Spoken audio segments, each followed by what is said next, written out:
Imagine cities with paved streets, wells, and bustling markets, places that rose, organized millions of lives, then slipped from living memory until only their stones remained. These were not myths. Archaeology has shown complex urban societies in South Asia, the Andes, and the Aegean long before our modern histories were written down. The Indus or Harappan civilization, for example, reached its mature urban phase around 2600 to 1900 BCE, leaving grid-planned cities such as Mohenjo-Daro and Harappa that reveal striking civic design and trade networks.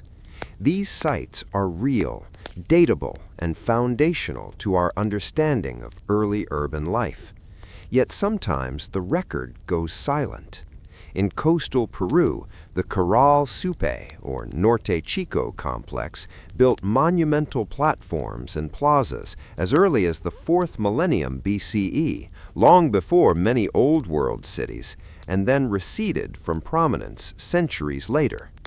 In Crete, the Minoan script, known as Linear A, survives on clay and stone but remains undeciphered. Voices once written in that ink remain unintelligible to us. These are not fanciful lost worlds from novels. They are factual archaeological puzzles with dates, objects, and layers of excavation that scholars debate and piece together. Why did such civilizations fade? Modern research points repeatedly toward environmental and social causes: shifting rivers, prolonged droughts, trade disruptions, and cascading economic stresses that forced people to relocate or reconfigure their lives. Recent paleoclimate studies strengthen the link between long-term rainfall changes and the decline of some major Bronze Age cities, showing how fragile even sophisticated systems could be when their lifelines changed. The lesson is sober. Complexity does not guarantee permanence. Tonight, we'll trace 10 quiet chapters of human ingenuity and disappearance, not sensational myths, but carefully established histories and open archaeological questions. If you want the next chapter delivered softly to your feed, subscribe and tap the bell. Then lie back, let the past settle around you, and listen as we uncover civilizations that time almost forgot. Night settles like a soft curtain over the map of the ancient world. Close your eyes and imagine a time when the horizon was not yet stitched with the names we call cities today, when the idea of history as a written record did not exist, and yet, in valleys and on plateaus and beside springs, people were already arranging stones, planting seeds, carving symbols, building lives whose echoes we can still touch. This is a story about those first footprints, the hands that leveled earth into plazas, the families who raised walls and buried their dead beneath house floors, the communities who invented ways of living together that would make later cities possible. It is a slow, careful telling, one meant to be listened to as you drift, rooted in archaeological fact and the patient work of excavation. We begin in a wind-scoured ridge of southeastern Anatolia, where, around 10,000 years ago, people gathered not because they farmed fields nearby, but because something made that place important enough to shape huge pillars of stone. There, archaeologists uncovered circular enclosures of T-shaped megaliths, carved with detailed animals and abstract symbols, monuments that required coordinated labor, design, and a shared purpose. The site's radiocarbon dates place its building in the early pre-pottery Neolithic, long before widespread pottery, and perhaps even before fully established farming communities. Its presence changes the neat old idea that large-scale ritual architecture only follows settled agriculture. Here, people who had not yet left their hunter-gatherer roots could still create profoundly organized communal spaces. A little later, on the same Anatolian plain, another settlement shows a different corner of the same revolution. Imagine a dense cluster of flat-roofed houses sharing walls, painted plaster, and interior shrines, doorways on the roofs, people passing between roofs like streets. This place lasted for millennia, evolving layer upon layer of human life. Inside, archaeologists found wall paintings, figurines, and burials placed beneath house floors, revealing intimate, household-centered rituals and a surprisingly complex social fabric. The long span of occupation gives us a window into how village life could become increasingly elaborate without any alphabet to record it.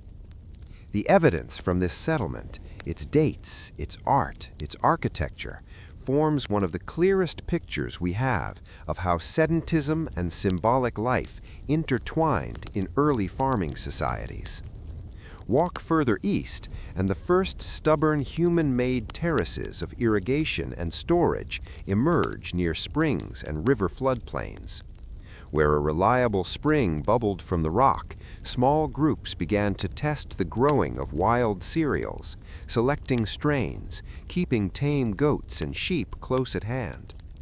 At one tell beside an ever-flowing spring, mound upon mound of human habitation rises from the ground like geological memory.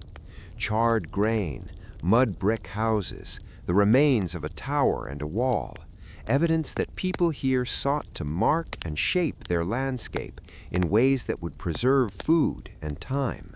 The earliest houses here appeared during a shift in climate that made year-round residence more feasible. These layers show us the earliest experiments in staying put, storing, and planning beyond the season. Turn the map south and east to a plateau where another narrative unfolds, one of long persistence and slow technical change. Here, sites show continuous occupation over many millennia.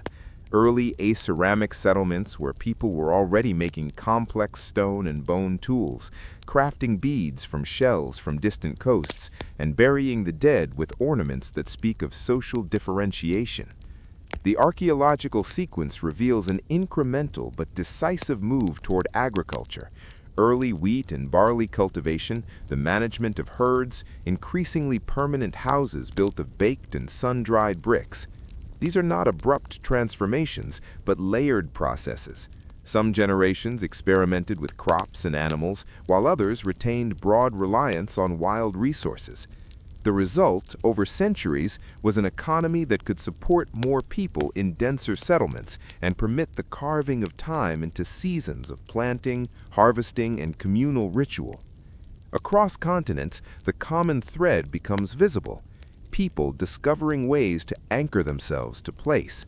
But the path was not straight. The late Pleistocene and the early Holocene were times of climatic change. Around the end of the last ice age, the younger Dryas brought a sudden return of cold and aridity across much of the northern hemisphere for a brief geological moment. These fluctuations put severe pressure on food systems that were still fragile, on the reliability of wild cereals, and on the life of seasonal foragers who were trying to experiment with year-round habitation. The archaeological record is strewn with signs of adaptation, strategies of storage, diversification of food resources, social networks that could redistribute scarcity. The story of the first builders is in large part a story of how human societies coped with environmental uncertainty. Yet the greatest truth these early sites teach us is that organization, social, ritual, and technical, often precedes what we think of as civilization. Monumental architecture, long-distance exchange of raw materials like obsidian and shell, standardized styles of pottery where present, and the deliberate burial of the dead with grave goods all require coordination, memory, and transmission of knowledge across generations. None of this needed writing to function. Knowledge was embodied in the way a wall was laid, the angle of a tool flake, the ritual order of a communal feast, the gestures painted on a plastered wall. The first footprints are not script, but skill. Skills that would later be encoded into clay tablets and stone inscriptions only after the social pressures and benefits of record-keeping made it necessary. Listen to the archaeology the way a trained ear listens to a language. Pottery sherds, post holes, charred seeds, and the fingerprints pressed into a drying brick are fragments of sentences. They tell us about the household economy, about who had access to valuable materials, about how groups negotiated with one another. They tell us also about care, the way bones show healed fractures, or how infants were buried with amulets, evidence that people formed bonds, invested in long-term child care, and created moral frameworks before any law was written.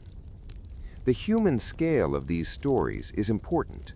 There were no empires yet, few kings, and almost no permanent administrative centers. Most of the early builders lived in clustered hamlets or small towns, their lives defined by the repeating rhythms of the seasons and the social calendars of ritual life. But inside those rhythms, something slow and transformative happened. Group knowledge accumulated, craft skills specialized, and labor could be pooled to raise walls, dig channels, shape stone. Those pooled labors, whether to erect a carved pillar, reinforce a communal granary, or paint a house interior, were collective investments in a shared future. There were surprises, too. Archaeology shows trade networks that linked coastal shells to inland hilltops, that moved obsidian across hundreds of kilometers, that transported prestige goods and the ideas embedded in them. Such exchange intensified social differentiation. Some families controlled access to foreign materials. Others crafted the specialized objects that became markers of identity. We also see gendered patterns in burials and in tool assemblages, indicating differentiated roles and responsibilities, complexity of a kind that does not require written rules to develop. And there were moments of pause and rupture. Some settlements were abandoned and later resettled. Some monumental structures were deliberately buried. Some technologies appeared in one region and diffused slowly. The archaeological record is discontinuous by nature. What we excavate are snapshots, sometimes separated by centuries. This is why archaeologists speak in probabilities and calibrated dates, and why their conclusions are always open to revision with new finds and new techniques, radiocarbon assays, microscopic analysis of residues, and DNA analysis that can track the movement of people and animals. Most importantly for our listening tonight, these early builders were profoundly human, inventive, vulnerable, stubborn. Their lives were not simple. They endured droughts and diseases, negotiated with neighboring bands, and made choices that could wreck or sustain a generation. Where we find monumental stonework or carefully plastered murals, there are also hearths and children's toys and the remains of ordinary meals. The past is textured with these contrasts. As we move through this long tale, across valleys and deserts, from stone circles to plastered rooms, remember that before writing is not before history. It is before one particular technology of memory. The first footprints, those visible in post holes and hearths, in seed caches and ritual deposits, are history's earliest signatures. They whisper of human plans, experiments, mistakes, and small triumphs. They show how people learned to stay in one place, how they transformed wild plants into dependable crops, how they organized labor into things larger than any one household, and how they created meanings to hold them together. Tonight's journey will walk the sites in sequence. The earliest communal enclosures where ritual and gathering were central. The clustering settlements where houses became temples of domestic life. The river valleys that made storage and surplus practical. And the long sequences of occupation that record incremental shifts toward agriculture and specialization. We will not invent grand myths or treat gaps as secrets. Where evidence is thin, we will speak softly about hypotheses, and where the ground speaks clearly, we will let the facts stand. So lie back and let the images settle. Those first pillars rising at dawn, the smoke from simple hearths dissipating into a sky the same as ours, the tiny hands that pressed beads and left them to be found thousands of years later. The story we tell is built from careful excavation and cautious interpretation, a slow unwrapping of traces left by people who, without pen or ink, still made enduring marks on the world. Their footprints are faint but legible if you know how to read them. As you listen, imagine tracing those prints, one by one, from the earliest gatherings beneath carved stone to the quiet domestic rooms where the future of civilization took root. Night settles over the dunes like a slow, forgiving blanket, and in that hush, the desert keeps its oldest secrets. The faint lapse of a wall here, the shadow of a street there, a ruined column laid down as if the city simply sighed and went to sleep.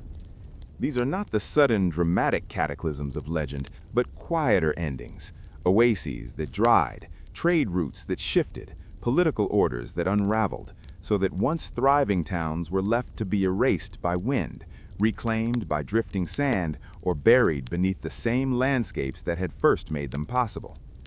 To tell the story of these cities in the sand is to read a map of human adaptation and vulnerability, how people coaxed life from marginal places, how they engineered water and roads and walls, and how long, slow environmental and economic change eventually took many of those achievements back. Think first of the Nabataeans, who carved a capital out of living rock, Petra.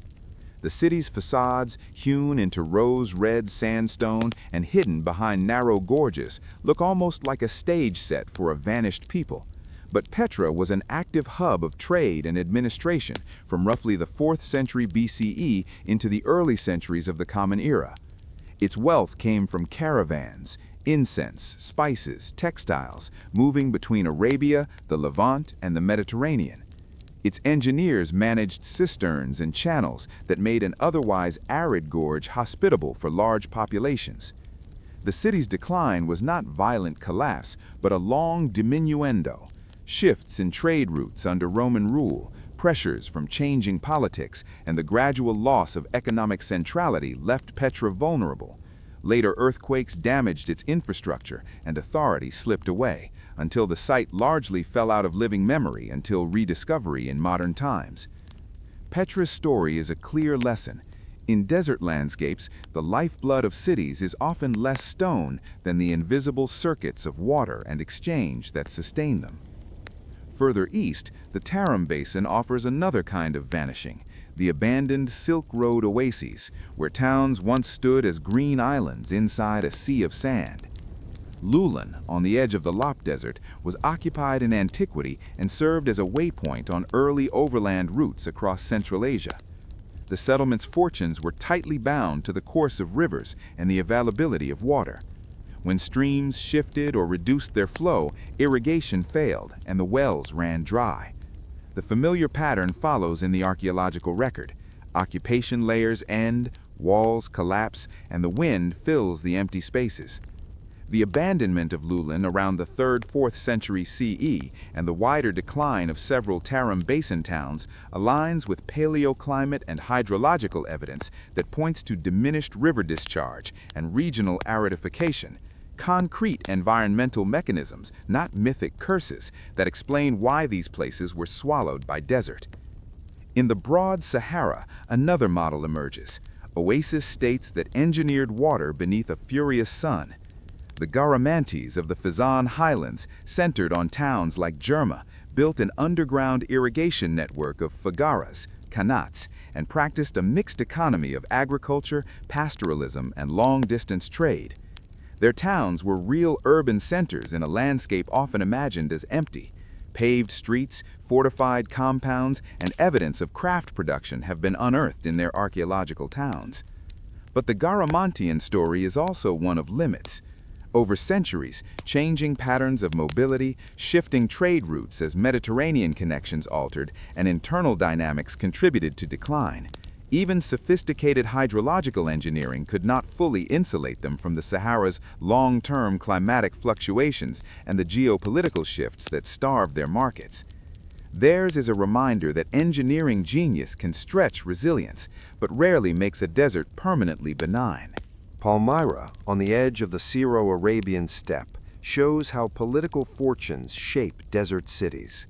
In its golden age, Palmyra controlled caravan routes connecting the Roman world to Parthian and later Sasanian territories.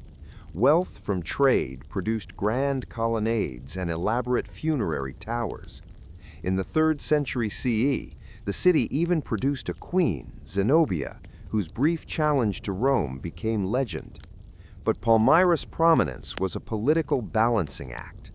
Roman incorporation, local autonomy, shifting imperial policy, and eventual military confrontation altered its trajectory. When imperial priorities shifted and warfare reached its gates, most famously when Emperor Aurelian crushed a rebellion in the 270s CE, the city's architectural and administrative heart suffered. Palmyra's ruins and its later cycles of partial occupation echo a pattern. Desert cities are resilient, but their vitality often depends on the fragile alignment of trade, politics, and security. Crossing the Atlantic, deserts of very different character swallowed Chanchan, the capital of the Chimu, on the arid Peruvian coast. Chanchan's designers exploited a coastal desert environment by building vast adobe complexes, canals fed by Andean rivers, and sophisticated water management that supported tens of thousands of inhabitants. Its scale and urban planning were extraordinary for a non-literate polity on an arid shore. Yet when the Inca conquered the Chimu in the 15th century, and later the Spanish began to alter political and economic networks, Chanchan's cohesion fragmented. Looting, colonial disruption, and the vulnerability of sun-dried adobe to erosion meant that once magnificent palaces and walls crumbled. Sand and time filled their courtyards, and courtyards became fields of ruin. This shows another truth about cities in the sand. Different deserts, coastal and inland, hot and cold, offer distinct challenges, but the result is often the same. Human-made order returns to elemental processes if the social systems that maintain it dissipate. If you draw a line through these examples, a few consistent mechanics appear. First, water is destiny. Whether managed through cisterns in Petra, underground qanats in the Fezzan, or Andean-fed canals in coastal Peru, desert urbanism depends on delicate hydrological strategies. When those strategies failed, through river course change, decreasing runoff, or the breakdown of maintenance, the settlement's ability to feed itself vanished quickly. Second, desert cities are nodes in larger systems of exchange and governance. They persist when connected to caravans, to imperial markets, or to agricultural hinterlands. When those networks rerouted or impoverished a city, the local economy could wither even if local engineers had kept the wells running for a while longer. Third, deserts reshape memory. Sand buries, wind erases, and the visibility of a site to later generations can vanish without traumatic fireworks. What remains is often only archaeological trace, pottery shards, inscriptions, the bones of animals and people, quiet evidence that demands careful excavation to read. Archaeology and environmental science together show that most desert disappearances are processes stretched over decades or centuries rather than instantaneous collapses. Carbon dates, sediment cores, paleoclimate reconstructions, and the physical strata of ruins allow scholars to model pressures, droughts, soil salinization from irrigation, or upstream changes in river regimes that slowly tipped systems past resilience thresholds. Histories that once relied on heroic single events give way to nuanced narratives where human ingenuity and ecological limits intersect. That does not make these stories less dramatic. If anything, their slow unwinding contains a poignancy all its own. A market that once hummed with traders becomes a plaza of birds. A workshop of bronze and glass grows cold. A child's toy lies cracked and bleached by sun. These are the small human traces left by centuries of erosion. There are also human decisions layered into every sand burial. Maintenance of irrigation channels requires coordinated labor and institutional memory. The loss of central authority, whether from conquest or economic decline, often means the loss of that coordination. In Petra, sophisticated water systems needed upkeep. In the Garamantes Fogaras, continual clearing and repair were necessary. When that social infrastructure frays through plague, population shifts, warfare, or imperial reorientation, the physical infrastructure can't keep pace, and in many cases, the inhabitants themselves moved proactively. Groups relocated to more reliable water sources, to safer political centers, or to lands where new opportunities beckoned. Abandonment can thus be an active choice, a migration story as much as a ruin story. The archaeological record also teaches humility about our reconstructions. We often see the end state, walls half buried, a deflated market square, and must work backward to read the causes. New methods continually refine those readings. Isotope analysis can reveal diets and mobility patterns. Ancient DNA tracks population movements. High-resolution satellite imagery maps buried streets beneath dunes. Paleohydrology reconstructs former river courses. These tools have transformed desert archaeology from a discipline of romantic discovery into one of measured reconstruction, where hypotheses are tested against multiple lines of evidence. But the desert keeps secrets, and sometimes it keeps them well. Sand can preserve organic materials that wetter climates would destroy. Fabric fragments, wooden beams, even whole buildings in some conditions. So abandonment can paradoxically create exceptional preservation. At Laolan, for instance, preserved manuscripts and textiles have survived in the dry air, giving extraordinary glimpses of life on a Silk Road edge. Preservation brings voices from the past into our hands, but always partial voices. Every recovered object answers some questions and deepens others. Finally, these stories matter to us now. Desert cities teach resilience lessons about dependence on narrow resource systems and the interplay between environment and social organization. They are also cultural beacons, reminders that human creativity flourishes in difficult places, that architecture, art, religion, and commerce can bloom on a parched plain as readily as in a river valley. Protecting these sites today becomes an ethical act. Many are World Heritage locations and living links to peoples who engineered remarkable adaptations. Conservation, community involvement, and careful archaeological practice can ensure that the sand's appetite does not entirely silence these past voices. So as the dunes shift tonight across the skeletons of streets and beneath columns, think of 1,000 small labors. The mason shaping a facade by torchlight, the water carrier balancing a skin of precious liquid, the merchant tallying accounts under a palm, the child leaving a clay toy in a courtyard. The desert swallowed their cities not because people were less clever than we are, but because deserts are environments that constantly test the limits of maintenance and connection.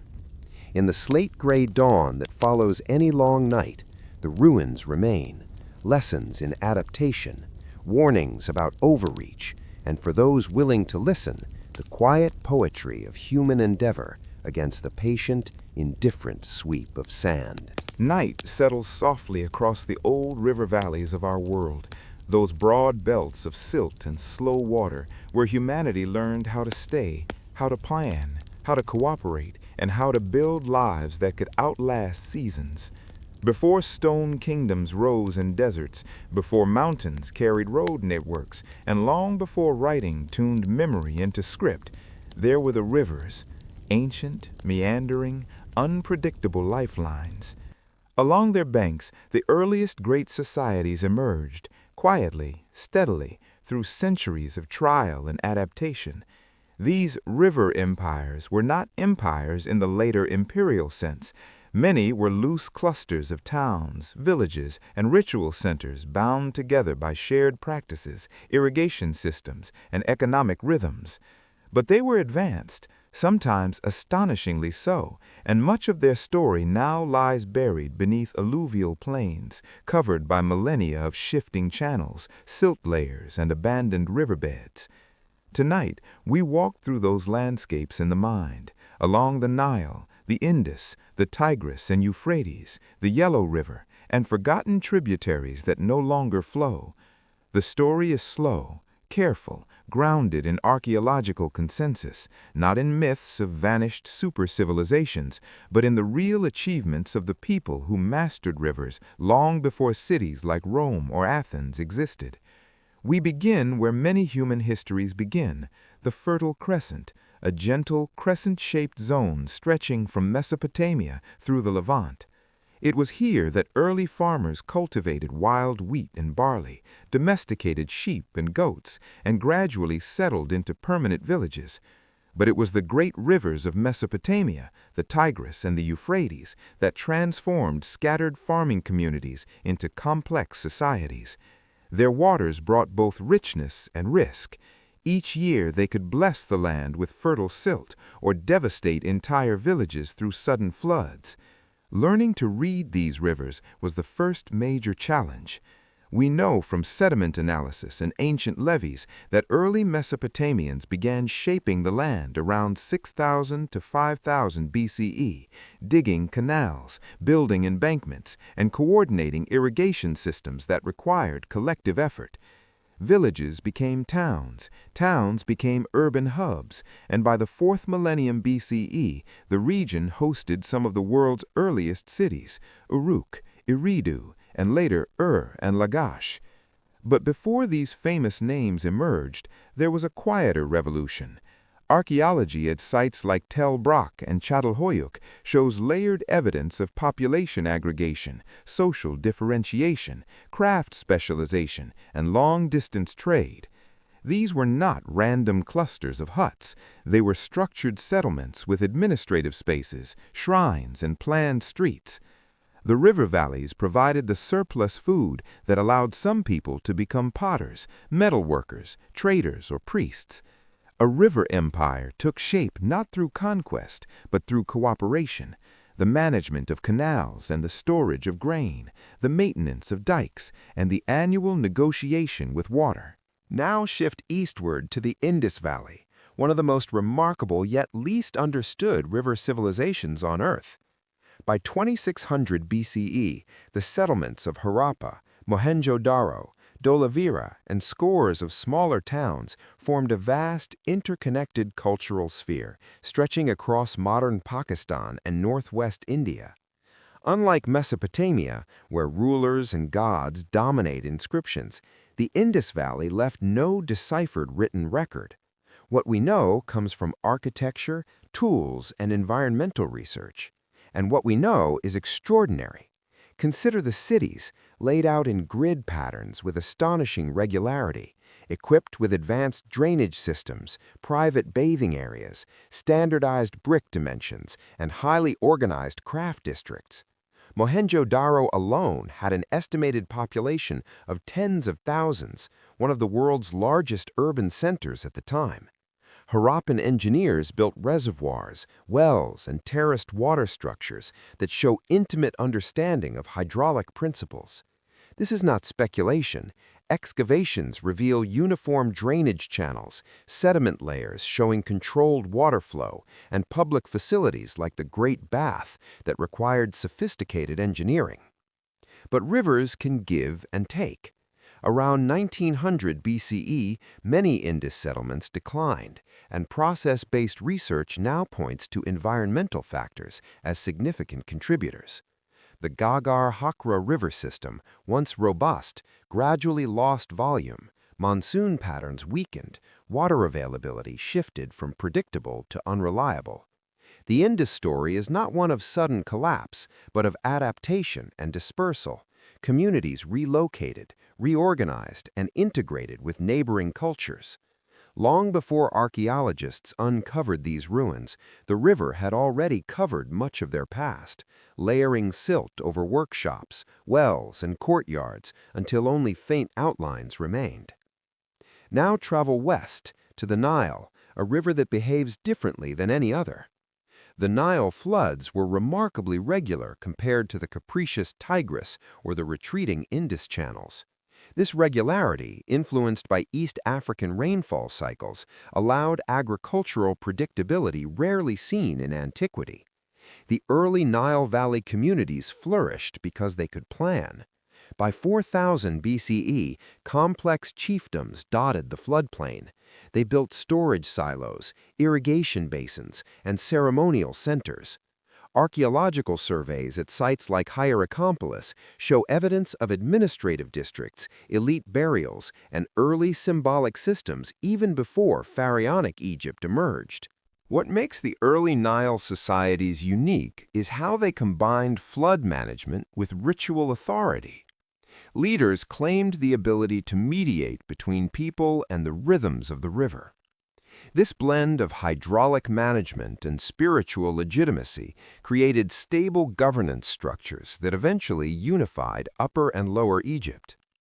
Without the annual flood cycle and the communal labor necessary to maintain canals, basins, and embankments, Egyptian society as we know it would not have existed. But beneath the silt of the Nile Delta lies another chapter. Entire settlements swallowed by millennia of sediment accumulation, river course shifts, and rising groundwater. Some towns have been found beneath 6 meters of alluvial deposits. Others remain inaccessible, identified only by geomagnetic surveys. The floodplain hid them, but it also preserved them. Pottery shards, grain storage pits, and fragments of ancient levees tell us how ordinary families lived their lives along the water's edge. Now turn far east to the Yellow River Basin of China, often called China's Sorrow for its devastating floods. Yet it was precisely this wildness that shaped the earliest Chinese societies. Around 5000 to 3000 BCE, Neolithic cultures like Yangshao and later Longshan developed along the river, cultivating millet, raising pigs and dogs, crafting painted pottery, and developing some of the earliest forms of social hierarchy. Excavations at places like Banpo reveal semi-subterranean homes arranged around communal courtyards, suggesting a blend of shared activity and household autonomy. Longshan culture, emerging later, shows a shift toward more stratified, proto-urban societies. Their black pottery, rammed earth walls, and signs of conflict indicate increasing political consolidation. Environmental studies show that the Yellow River's loess-rich floods enriched the soil, but also forced communities to develop sophisticated dikes and water control systems. Over time, managing this powerful river required increasingly complex administrative coordination, one of the early drivers of state formation in ancient China. But beneath these achievements lies a pattern. Many early settlements were abandoned or buried due to river avulsion, a natural process where rivers change course, sometimes abruptly. Villages that once stood on fertile banks found themselves stranded far from water or buried beneath layers of sediment. Archaeologists today often excavate through meters of compacted earth to recover evidence of these early river societies. Across all these regions, from Mesopotamia to the Indus, from the Nile to the Yellow River, the same forces shaped human destiny. Water volume, flood cycles, sediment deposition, climate fluctuations, and the social systems created to manage them. People carved stability out of unpredictable rivers. They built canals and reservoirs.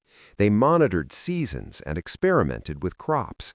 They organized labor on scales unimaginable for small villages. They crafted tools, sickles, plows, and storage vessels that allowed food surpluses. They made rituals around the rivers, embedding ecological knowledge into story and ceremony. And then, slowly, rivers changed. Some shifted course, leaving once flourishing fields dry. Others flooded with renewed violence, undermining levees and drowning crops. Climate change altered monsoon patterns, reduced snowmelt, or intensified droughts. River siltation made canals shallower, requiring more maintenance than small communities could sustain. These changes did not produce dramatic, overnight collapses, but long transitions, populations thinning, relocating, merging with other groups, or shifting economic strategies. What remains today beneath ancient floodplains is a layered archive of these transformations. Archaeologists drill cores through silt to reveal clay rings from ancient floods. They map paleo-channels, old river courses invisible from the surface. They examine plant remains to reconstruct past diets. They analyze bones to understand mobility and trade. From these fragments, the story of river empires emerges, not as myths of golden ages, but as grounded accounts of sophisticated societies responding to real environmental pressures. Yet, despite the challenges, the river civilizations achieved something monumental. They created models of cooperation that became the blueprint for later states. Irrigation required planning. Planning required governance. Governance required shared norms. Religious traditions, early law codes, trade networks, and systems of measurement all emerged from efforts to manage water. In this way, rivers shaped not only landscapes but thought itself, embedding ideas of hierarchy, reciprocity, and ritualized responsibility into the foundations of human culture. Tonight, as you listen, imagine the slow pulse of these ancient rivers. Picture a scribe in Mesopotamia pressing a reed stylus into wet clay, recording grain rations for temple workers. Imagine an Indus Valley potter shaping standardized bricks, each one fitting into a city plan designed long before he was born. Imagine early farmers along the Nile watching the floodwaters recede, revealing black soil ready for planting. Imagine long-shunned villagers building rammed earth walls that required collective effort, walls that said, "We are here, we protect this place together." The river empires did not vanish completely. Their descendants moved, adapted, and carried their knowledge into new lands. Their ideas flowed into later civilizations like tributaries into a larger stream. Writing, urban planning, mathematics, astronomy, and governance all trace part of their lineage to these early river societies. But their ruins often lie hidden, buried by time, by silt, by the shifting moods of water. To uncover them is to peel back layers of earth, layer by patient layer, until a hearth appears, or the outline of a wall, or the fragment of a jar that once held seeds.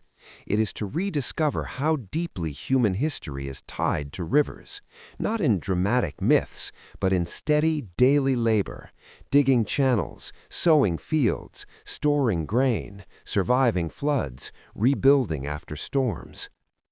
As the night deepens, let these forgotten river empires settle in your mind, like the slow deposition of silt on an ancient floodplain.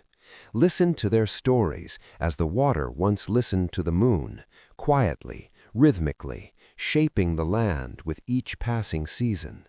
Their world is gone, but its echoes remain in every field irrigated today, in every city built on a riverbank, in every human attempt to find stability in a restless landscape. And so, beneath the ancient floodplains, the first chapters of civilization sleep, waiting for careful hands, curious minds, and gentle retellings like this one to bring them back to the surface. Night falls differently over ancient ruins. In the deep hush of evening, stone monuments stop being objects and become something closer to memories, silent, stubborn memories carved or stamped by hands that lived thousands of years ago. Their voices still speak, but we cannot yet understand them. The lines, curves, dots, and symbols they left behind were meant to record something, a ritual, a transaction, a lineage, perhaps a prayer or a warning. Yet the knowledge we need to read those messages has been lost. What remains are puzzles, open questions, patiently waiting beneath layers of earth and time. Tonight, we wander through those landscapes of undeciphered writing. No fiction, no romantic myths, only what archaeology and careful scholarship confirm, that long before alphabets unified the ancient world, many societies created their own systems of symbols, some complex, some simple, some astonishingly advanced, and today we stand outside them like listeners hearing a language through a wall. We begin in the Indus Valley, where one of the world's earliest urban civilizations left behind a script that remains unread. From roughly 2600 to 1900 BCE, the cities of Harappa, Mohenjo-Daro, Dholavira, and dozens of smaller settlements formed a vast interconnected cultural sphere. Their urban planning was remarkable. Standardized bricks, wide avenues, drainage systems that modern engineers admire, and an economy that supported craft specialization and long-distance trade. Yet for all this sophistication, we do not know their words.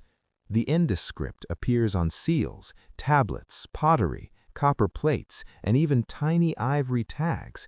The symbols, around 400 to 600 distinct signs, appear in short sequences, often only 4 to 8 characters long.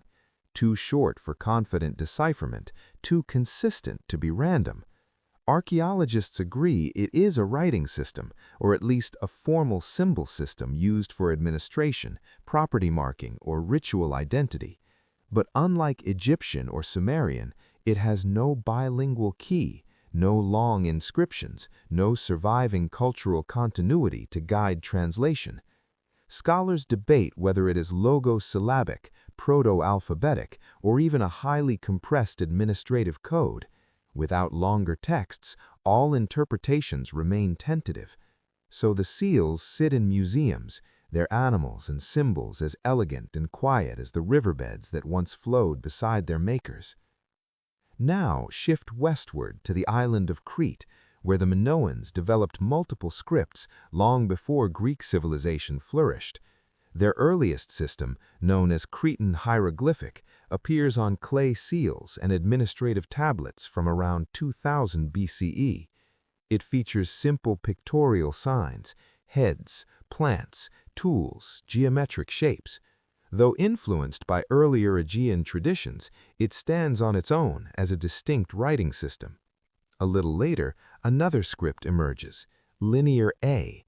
It is elegant, slender strokes, balanced compositions, and repeated signs that show clear structure. Linear A was used widely across Minoan palatial centers, on tablets, religious offerings, and storage jars used in economic administration. But for all this sophistication, we do not know their words.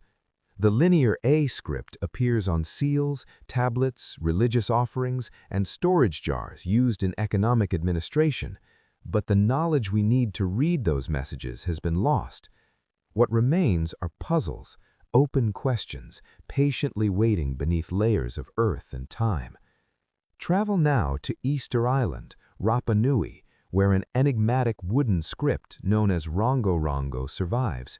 It consists of dozens of glyphs, human figures, birds, fish, plants, tools, and abstract shapes arranged in a unique style of reverse direction writing known as boustrophadon, lines that alternate left to right and right to left.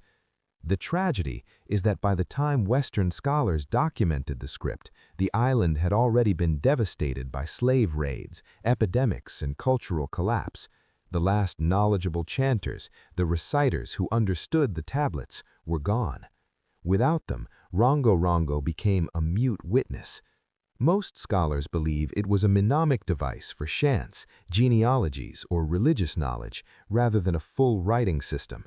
Others argue it encoded a proto-writing tradition unique in Polynesia. Either way, only 22 dozen tablets exist today, each scarred by travel, humidity, or fire. No decipherment has succeeded, though patterns suggest repetition and structure.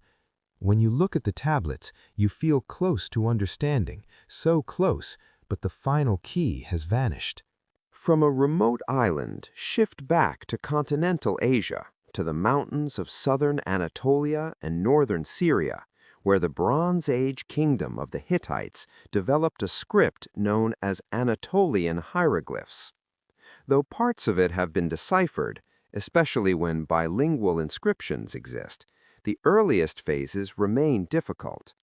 But deeper in the ancient Near East lies another system still shrouded in uncertainty: the Proto-Elamite script of Iran, used around 3100 to 2900 BCE. These tablets, filled with abstract numerical signs and pictograms, were likely used for accounting, resource tracking, or property administration in the first cities of the Iranian plateau. Proto-Elamite appears at sites like Susa, Tepe Sialk, and Shaddad. The challenge is that the script vanished abruptly and left no direct descendants. Even later Elamite scripts share almost no continuity with it. Recent digital imaging projects have improved readings of the signs, but the underlying language remains unknown. Many tablets show signs of corrections, erasures, and experimentation, suggesting a transitional writing system still in development. The result is tantalizing, a record of one of humanity's earliest experiments in encoding information, frozen in clay, but still unread. Move now into Europe, where the Vincia culture of the Balkans left behind hundreds of symbols dating from about 5500 to 4500 BCE. Incised on pottery, figurines, and spindle whorls, the Vincia symbols have long sparked debate. Some insist they represent an early writing system. Others argue they are purely decorative or ritual markings. What makes them intriguing is their repetition across different settlements, their geometric consistency, and their parallels in early Near Eastern symbol systems. Yet there is no agreed context, no tablets, no clear sentences, no evidence of administrative use. Without such anchors, archaeologists classify the Vincia marks as proto-writing, a symbolic tradition with meaning, but not necessarily language. Their story remains half-formed, a whisper rather than a voice. Shift again, this time to Central America. Before the rise of the Maya, the Olmecs created one of the earliest complex societies in the region. Their monumental sculptures, ceremonial centers, and influence on later Mesoamerican cultures are well documented. Less understood is their writing. A block discovered at Cascajal appears to show 62 signs inscribed: plants, insects, abstract shapes, arranged in horizontal lines. If authentic and accepted, this would represent the earliest writing in the Americas, predating known Maya inscriptions by centuries. But the Cascajal block is unique. No other inscriptions in the same script have been found. Scholars debate its interpretation, authenticity, and classification. With only one artifact, systematic decipherment is impossible, and so it remains a solitary, ambiguous voice. Now travel north into the mountains of Pakistan and Afghanistan, where the Bronze Age Oxus civilization, also known as the Bactria-Margiana archaeological complex, left behind intriguing stamp seals. These seals show animal motifs, human figures, and repeated symbols, some of which may represent a script or proto-script. But the signs are scarce, appearing in small clusters with little context, yet they hint at networks of trade and identity across Central Asia that are only now being understood. In the Arabian Peninsula, another mystery lies in the ancient kingdom of Dilmun. Inscriptions found on seals from Bahrain and eastern Saudi Arabia show geometric symbols that may represent administrative marks or clan identifiers. Though not typically classified as a full writing system, these symbols belonged to an organized economic world where merchants tracked goods, shipments, and perhaps ownership. The lack of longer inscriptions makes decipherment unlikely, but the symbols reflect a cultural memory of record-keeping long before alphabets came to dominate the region. Then there is the Phaistos disc, a circular clay disc found on Crete, stamped with 45 unique symbols arranged in a spiral. It looks almost modern, clean, balanced, rhythmic. The idea that someone over 3,500 years ago created a mass-produced text using pre-made stamps is revolutionary. But the disc stands alone. No other examples of its script have ever been found. Without supporting material, the disc is undecipherable, not because its symbols cannot be understood, but because we lack surrounding evidence to make sense of them. Scholars caution against imaginative readings. One artifact cannot yield a language. So the disc remains a quiet enigma, its message suspended between possibility and silence. Across the world, undeciphered scripts cluster around a similar pattern: too few texts, too short inscriptions, no bilingual keys, no cultural continuity. Writing, to be interpretable, requires context. A script without context is a sealed door. To open it, scholars look for patterns, repeated sequences, sign frequencies, positions of symbols within lines, correlations with known archaeological features. They apply computational models, linguistic comparisons, and high-resolution imaging. But some languages have no surviving relatives, and some societies created writing for narrow administrative uses that did not require long texts. These factors create gaps that time has only widened. Still, the effort continues. Digital imaging projects reconstruct damaged signs. Databases standardize symbol inventories. Climate-controlled archives protect fragile tablets. Archaeologists study trade networks, burial customs, and economic patterns to infer what undeciphered inscriptions might record. Even if the exact words remain unknown, the surrounding evidence can reveal much. For example, Proto-Elamite tablets found in storage rooms near agricultural tools strongly suggest economic accounting. Indus seals found near workshops point to craft organization and distribution systems. Rongo tablets stored with ritual objects imply ceremonial recitation rather than mundane recording. Across all these sites, one truth emerges. Writing was not invented only once. It arose independently in different regions: Mesopotamia, Egypt, China, Mesoamerica, and possibly in several others where surviving evidence is thin. Each system reflects local needs, administration, ritual, identity, economy, and each carries its own aesthetic language: the clean geometry of Indus script, the flowing curves of linear A, the lively figures of Rongo. These scripts are more than communication tools. They are cultural signatures.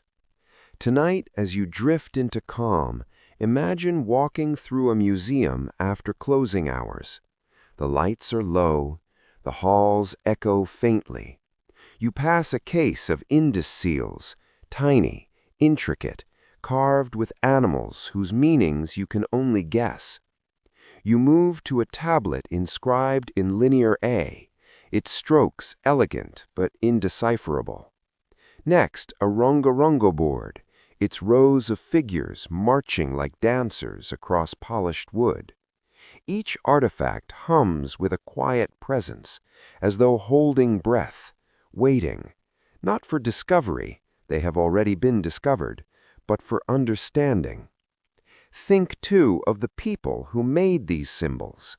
A Minoan scribe pressing a stylus into soft clay in a storeroom filled with jars of oil and grain. An Indus artisan carving a unicorn motif and stringing a seal through a cord.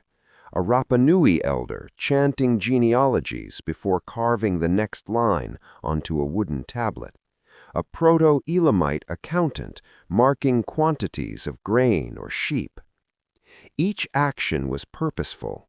Each symbol meant something precise to someone. Each inscription was part of a world with its own rhythms, obligations, and hopes. History remembers the loud, the battles, the kings, the monuments. But here, in the undeciphered scripts, we meet the quiet. We encounter the humbler instruments of life, trade, ritual, memory, naming, recording. The voices in stone remind us that much of the ancient world remains just beyond our reach, not in darkness, but in half-light. And that is a kind of beauty, a reminder that mystery is part of our human inheritance. As the night deepens, imagine these silent scripts resting beneath desert sands, inside collapsed storerooms, under volcanic ash, or in museum drawers. They have survived floods, earthquakes, fires, and millennia of silence. They will survive us, too. And perhaps one day, someone with new tools or new insight will finally unlock their meaning. Until then, they remain what they are now, voices in stone, speaking in languages no one alive remembers, whispering across the long corridor of time. Let that thought carry you gently into rest, that the world is older, richer, and more intricate than anything we can fully understand, and that every unanswered question is an invitation to listen just a little more closely.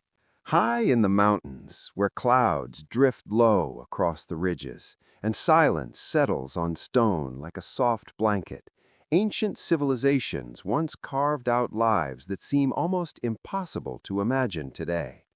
These were societies built on slopes, where the air thins, where winter freezes the earth into iron, and where the land rises sharply toward the sky. Their towns clung to cliffs, their terraces wrapped like ribbons around hillsides, and their pathways wound through narrow passes that even modern travelers find daunting. They lived in places where isolation was not a choice, but a condition shaped by elevation, climate, and geography. Yet within this solitude, human creativity flourished. The mountain builders engineered systems of survival that were elegant, sophisticated, and deeply adapted to their surroundings. And then, slowly, quietly, many of those societies faded, leaving behind ruins that the world would stumble upon centuries later. Tonight, we rise into these heights and listen to the faint stories left behind. Stories built not on myth or fantasy, but on archaeological findings, environmental studies, and the careful reconstruction of cultures that once thrived where clouds whisper against stone. We begin in the Andes, where the world's longest mountain range cradled civilizations thousands of years before the Inca. The mountains here are not gentle hills, but immense plateaus and jagged peaks that reach into the atmosphere. Life at altitude, often above 3,000 meters, requires extraordinary adaptation. Yet long before the Inca created their road networks, earlier cultures had already mastered this environment.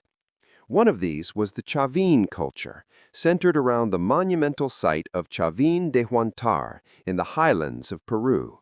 Emerging around 900 BCE, Chavin was not an empire in the military sense. It was a religious and cultural center, a pilgrimage site where people from across the Andean region gathered. The temple complex, built from precisely cut stone blocks, contained an intricate system of underground galleries, ritual chambers, and water channels, engineered to create roaring sounds during ceremonies. The art, jaguar motifs, supernatural beings, shifting faces, suggests a worldview deeply intertwined with nature and mountain forces. But Chavin's influence spread not by conquest, but by symbolism. Pottery styles, textile motifs, and shared cult practices reached distant communities. When Chavin declined around 200 BCE, it did so gradually. Environmental stress, shifting religious networks, and changing political landscapes likely played a role. The mountains absorbed the culture back into silence, leaving its stone monoliths half covered by moss. Farther south, another Andean culture built in the high altitude of the Altiplano around Lake Titicaca. This was Tiwanaku, a civilization that emerged around 500 CE and grew into one of the most influential powers of the ancient Andes. Situated at nearly 4,000 meters above sea level, Tiwanaku developed raised field agriculture, waru-waru systems that mitigated frost damage and produced stable harvests. They engineered canals and mounds that captured heat during the day and released it at night, buffering crops from freezing temperatures. The city itself featured massive stone platforms, carved monoliths, sunken courts, and refined architecture. The famous Gateway of the Sun, a single stone carved with intricate iconography, remains one of the most iconic artifacts in the Andes. Tiwanaku's reach extended far beyond its capital, influencing trade, ritual life, and political development across much of the region. But again, decline came not from a single dramatic collapse, but from a confluence of factors. Climate fluctuations that dried the lake, disruptions to agricultural production, and shifts in regional power networks. By 1100 CE, Tiwanaku had largely dispersed. As we continue across the world, the Caucasus draws us into a rugged realm of stone fortresses and ancient mountaintop settlements. In modern Georgia, Armenia, and Azerbaijan, archaeology has uncovered traces of cultures that built cyclopean fortresses, massive stone structures assembled without mortar, some dating back to the Bronze Age. Perched on cliffs or ridges, these strongholds controlled valleys and trade routes. Societies like the Kura-Araxes culture, circa 3300 to 2100 BCE, spread across this region, recognizable by their distinctive black and red burnished pottery and fortified hilltop towns. The mountains acted as both barrier and protection. Communities remained small, self-sufficient, and culturally distinct. Over time, larger polities emerged, Urartu being among the most notable. Centered in the Armenian highlands, the kingdom of Urartu flourished in the early 1st millennium BCE. It engineered vast irrigation canals, built monumental citadels like Erebuni and Tushpa, and developed its own script. Yet, as Assyrian pressures grew and internal structures weakened, Urartu fragmented. The mountains absorbed the remnants, preserving some fortresses in astonishing condition while erasing others almost entirely. Turn now to the highlands of Ethiopia, where the Aksumite Empire rose between the 1st and 7th centuries CE.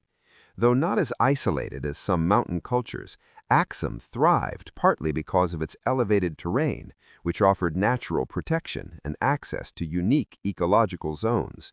The kingdom minted coins, built monumental stelae, and engaged in trade networks that connected Africa with Arabia, Persia, and the Mediterranean. But long before Aksum, smaller highland societies built terraced fields and rock-cut dwellings across northern Ethiopia and Eritrea. Their agricultural technologies, stone-lined terraces, water harvesting systems, and highland barley cultivation allowed them to thrive in environments with steep slopes and fluctuating rainfall. Some of these early highland communities shifted or declined as Aksum rose, their legacy folded into a larger political and cultural narrative. Others faded quietly, leaving only faint traces, foundation stones, and signs of long-abandoned terraces. Next, travel east to the Himalayas, where some of the world's most isolated human settlements took form. In Nepal's Mustang region, ancient cave complexes carved high into vertical cliffs have puzzled archaeologists for decades. Hundreds of caves, arranged like beehives across mountainsides, were used for burial, habitation, and storage across different periods. They belong to a complex sequence of cultures influenced by Tibetan, Himalayan, and Central Asian traditions. The people who carved these caves lived between 600 and 3,000 meters in elevation, adapting to thin air, limited arable land, and harsh winters. Their societies were shaped by trans-Himalayan trade routes, monsoon rhythms, and the geography of deep ravines. Over time, political and economic changes shifted settlement patterns. Many cave complexes were abandoned as people moved into village settlements or relocated along trade routes. The caves remain, silent, suspended between earth and sky, watching over the valleys below. Across the ocean, the mountains of North America hold another chapter.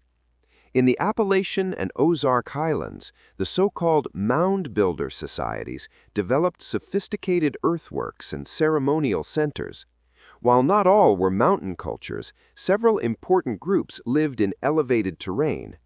The Mississippian culture, though centered in river valleys, influenced highland communities who built platform mounds, plaza complexes, and fortified hilltop settlements. Yet the true mountain builders in North America emerge in the Southwest among the ancestral Puebloans. Mesa Verde, Chaco Canyon, and the cliff dwellings of Bandelier tell a story of remarkable adaptation. By 1100 CE, the ancestral Puebloans created complex stone villages, astronomical alignments, and water conservation systems in some of the harshest highland environments on the continent. Their cliff dwellings, tucked into alcoves high above canyon floors, offered protection and insulation. But environmental stress, drought cycles, and social changes contributed to gradual migration away from many sites in the 13th century. The people did not disappear. Their descendants live today among the Pueblo tribes. But the mountain settlements they built were left behind, slowly reclaimed by wind and time. Further south, the Sierra Madre Mountains of Mexico cradle the ancient sites of cultures like the Tarahumara and Tepehuan, who built terraced fields, stone dwellings, and ceremonial centers. These were not monumental civilizations, but deeply adapted highland societies whose agricultural practices allowed them to survive in steep and arid terrain. Over centuries, many of these groups relocated due to colonial pressures, resource shifts, and interregional conflicts. Their ancient mountain settlements now hide beneath pine forests and canyon walls. Across the world, a pattern emerges. Mountain civilizations often rise with remarkable local ingenuity, but vanish quietly. Their disappearance is rarely dramatic. Instead, it is shaped by slow environmental changes, shifting trade routes, political realignments, or the pull of more stable lowland regions. Mountains isolate communities. They protect but also constrain. Resources can be limited, arable land scarce, water seasonal. Over time, such pressures can push populations to migrate or reorganize. When these shifts happen, mountain settlements are often abandoned rather than destroyed. The ruins remain almost exactly as they were left, preserved by cold, wind, and remoteness. Consider Machu Picchu, not the mythic lost city, but a real Inca estate deliberately left behind during broader imperial upheavals in the 16th century. Though built later than many other mountain cultures, Machu Picchu illustrates the mountain builders' recurring theme: isolation preserves. When the Inca state collapsed due to colonial invasion and diseases, Machu Picchu was evacuated and slipped into obscurity. The jungle covered its terraces and temples, protecting them for nearly 400 years. Not because the city was magical or hidden by intention, but because remote mountain sites often fall outside the pathways of destruction. Mountains also preserve mystery. Archaeological remains in high-altitude zones often survive better than those in humid lowlands. Dry air, cold temperatures, and minimal disturbance preserve textiles, wooden tools, and even human remains. Frozen Andean mummies, preserved for centuries atop volcanoes, reveal details about ritual life, clothing, diet, and social hierarchy.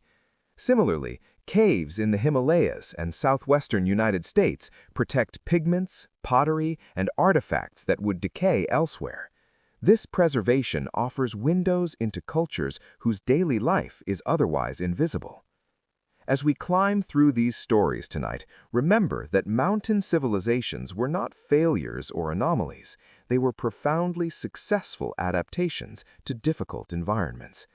Their technologies, terracing, freeze-resistant crops, water harvesting, cliff architecture, represent some of humanity's most resourceful innovations.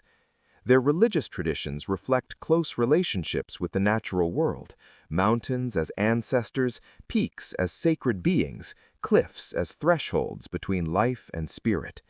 Yet when they vanished, they left little fanfare. No collapsing empires, no grand chronicles, no dramatic legends. Only the quiet sound of wind moving across stones, terraces overgrown with grass, abandoned altars dusted with snow, and pathways half buried under fallen leaves.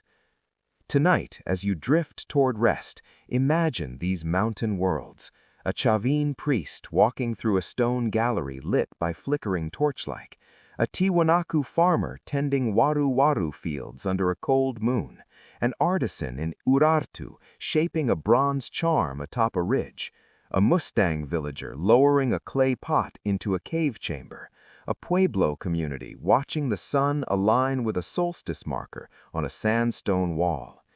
These moments lived and passed, and for a time they shaped entire landscapes. Now the mountains keep their stories with the patience of stone.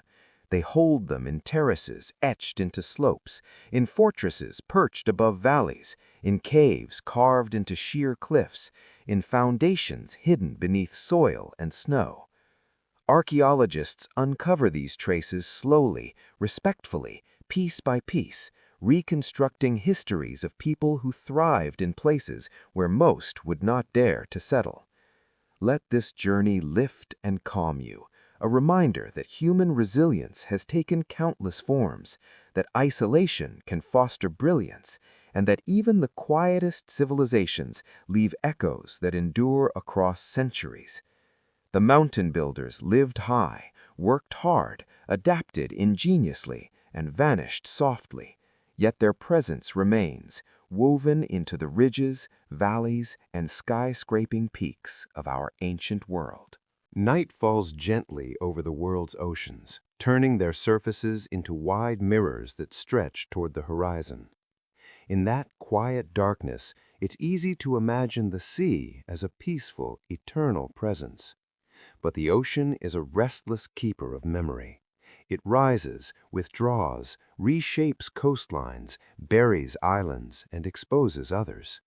Beneath its shifting surface lie the traces of ancient settlements, villages, harbors, temples, and entire island cultures that once thrived before being claimed by rising tides, storms, or geological change. Tonight, we descend into those depths, not with speculation, but with calm, evidence-based storytelling. These are not tales of mythical Atlantis or imaginary continents, but real archaeological puzzles. Island societies that lived for generations, flourished with ingenuity, and then slowly or abruptly disappeared beneath the waves. We begin in the Mediterranean, where the sea has been both a cradle and a destroyer of civilizations for thousands of years. Off the coast of Greece, lying beneath clear turquoise waters, rests Pavlopetri. This submerged settlement, over 5,000 years old, is one of the oldest known submerged towns in the world. Its stone foundations, streets, courtyards, and chamber tombs remain remarkably intact. Excavations show organized urban planning, rectangular buildings, industrial areas, and a complex water system. Pavlopetri was likely part of a wider Bronze Age maritime network. Its disappearance was gradual. Geological studies show that tectonic activity, combined with rising sea levels and coastal subsidence, slowly sank the town. There is no evidence of a sudden catastrophe. Instead, it's a story of slow drowning as the sea crept higher over centuries. Today, the site rests in shallow water, sunlight rippling over its silent streets. Across the Mediterranean, another ancient island civilization clung to coastlines that have since shifted. In Israel's Carmel coast, the Neolithic village of Atlit Yam lies 10 meters beneath the sea. Dating to around 7,000 years ago, it was a thriving community with stone houses, wells, and what may be one of the earliest known ritual installations involving a stone circle. Excavations reveal grain storage pits, fishing tools, and the remains of domesticated animals. The people of Atlit Yam practiced early agriculture alongside maritime hunting and gathering. But around 5500 BCE, the Mediterranean began to rise rapidly due to post-glacial melting. The shoreline retreated inland, and the village was eventually submerged. One haunting discovery is a well whose bottom layers turned from freshwater to seawater, marking the moment the ocean overtook the land. Atlit Yam is a reminder that climate change is not new. Humans have been adapting to rising seas since prehistory. Now travel across the Indian Ocean to Sri Lanka, where the ancient port city of Mannar once connected South Asia with the wider world. Offshore surveys have uncovered submerged structures, stone ruins, harbor installations, and artifacts that suggest a vibrant trading community existed here during the first millennium CE. While much of the underwater archaeology is ongoing, geological evidence indicates that coastal erosion, storms, and historic sea level rise played significant roles in reshaping the coast. Some settlements may have been gradually lost, not through dramatic cataclysm, but through steady encroachment of the waves, erosion that continues today. The Mannar region stands as a quiet reminder of how dynamic island coasts are, especially along monsoon-driven seas. From Sri Lanka, move east to the mysterious Sunda Shelf, the drowned landmass between mainland Southeast Asia and Indonesia. During the last ice age, much of this region was dry land. People lived on islands and plains that are now submerged under up to 120 meters of water. When the glaciers melted and the sea rose, entire landscapes disappeared. Archaeologists believe that early island cultures were forced to migrate uphill, creating new settlements on higher ground. The remnants of their lowest settlements now lie far beneath the surface, buried under layers of silt. Though we cannot yet excavate deeply into these submerged plains, ongoing underwater surveys have revealed ancient river channels, stone tools, and hints of habitation. These clues show that human communities once lived in landscapes that today exist only as seafloor contours. Their worlds didn't vanish in an instant. They transformed as coastlines retreated and islands broke apart. Further east, the Pacific holds some of humanity's most extraordinary island cultures. The Lapita people, ancestors of the Polynesians, were master ocean navigators who settled thousands of islands between 1600 and 500 BCE. Their decorated ceramics, distinctive and finely crafted, appear across Melanesia and parts of Polynesia. But many Lapita coastal villages now lie underwater.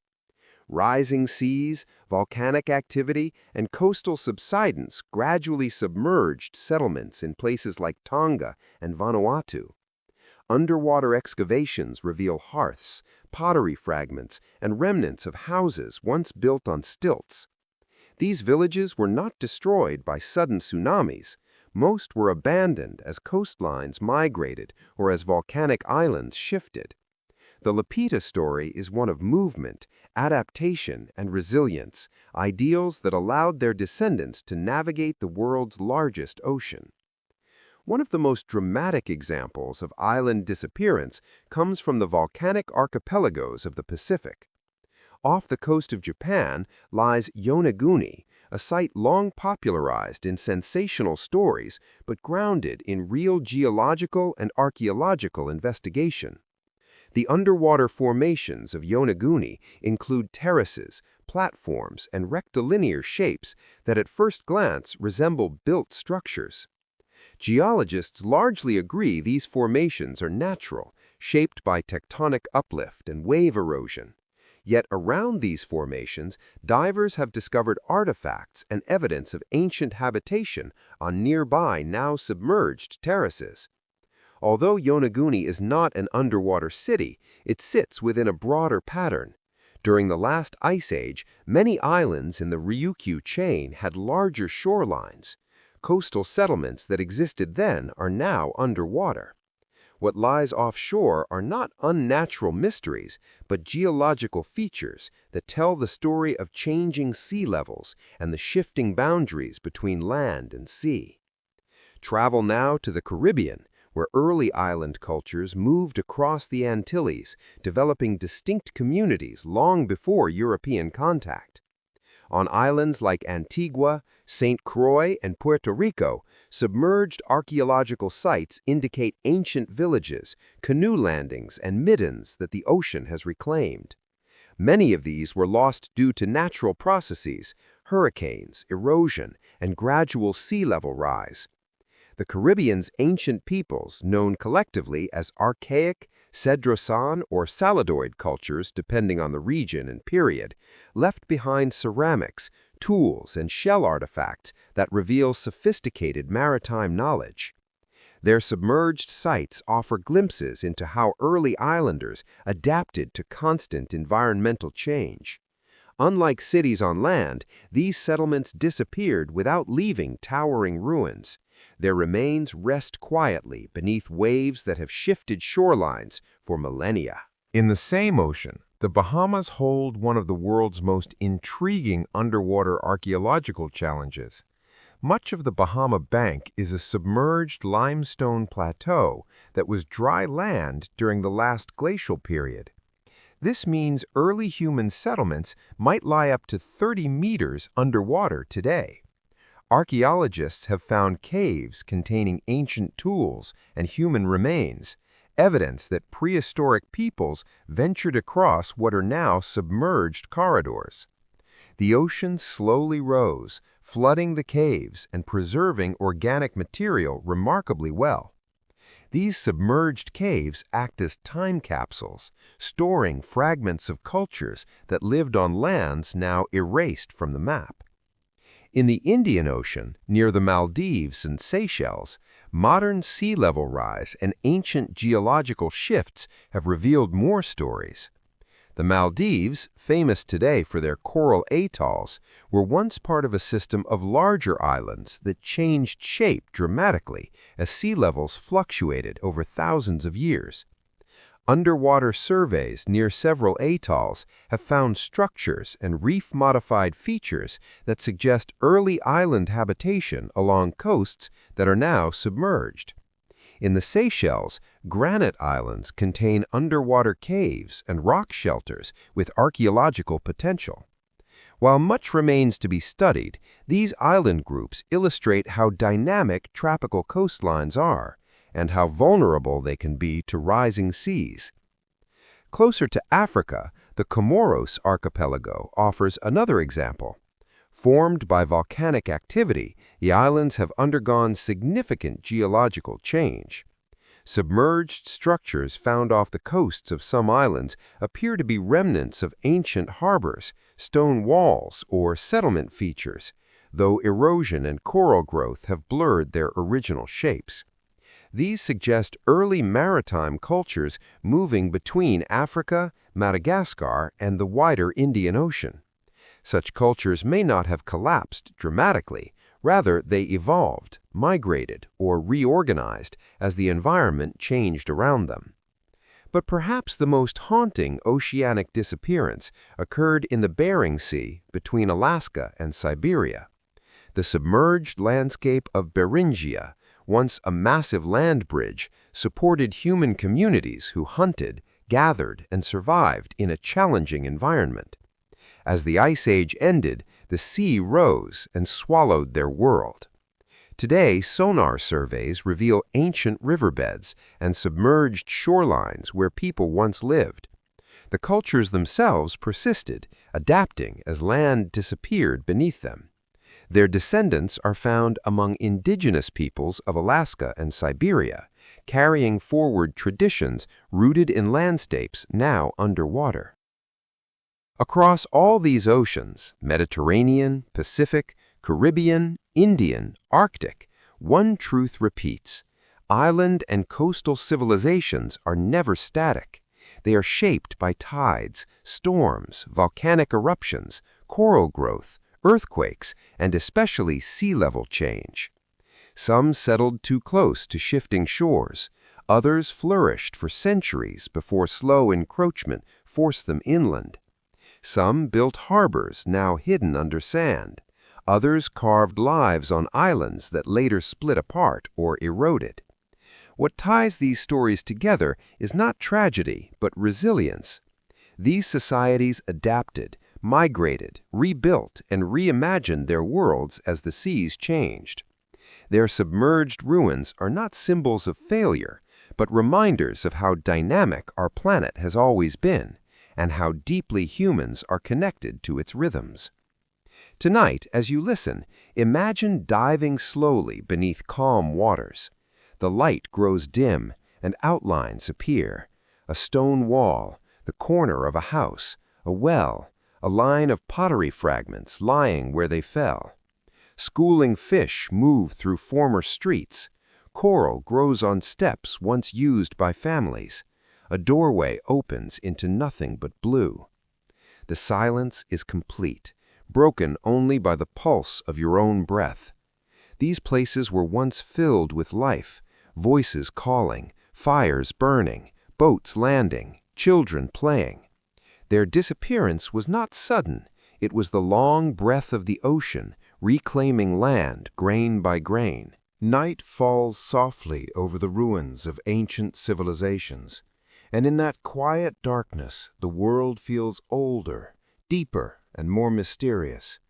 Human history is full of stories about kings and conquests, but beneath those loud moments lies something quieter and far more enduring: ingenuity. Across thousands of years, people invented tools, machines, and systems that were astonishingly advanced, sometimes centuries or even millennia ahead of what we assume possible for their era.